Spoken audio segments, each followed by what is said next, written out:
This is Garrett Fry, the cemetery sequence lead for 3D digital map painting, and we're doing the shot brief for 1856.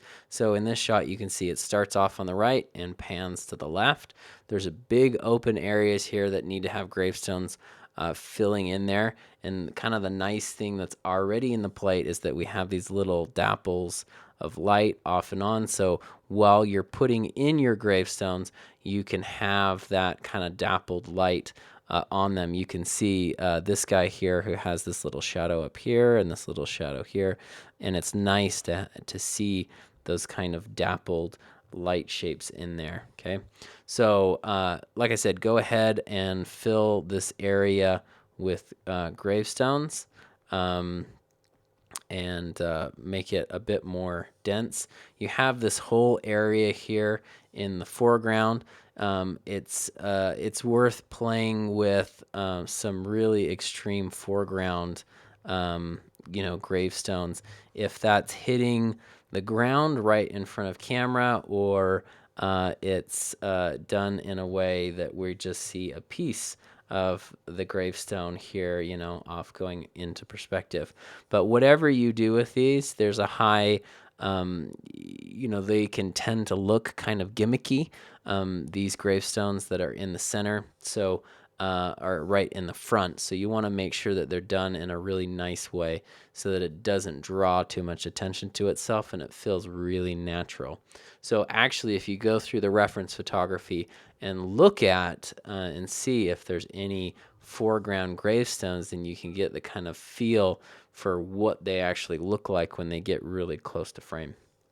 You have a opportunity here that you can put in, filling up this area with one of these little garden plots, gravestone areas. You can try playing with some of those right there as well. So with a shot like this where you have this large foreground area, just make sure that you're doing a bunch of different concepts and then you're picking the very best one.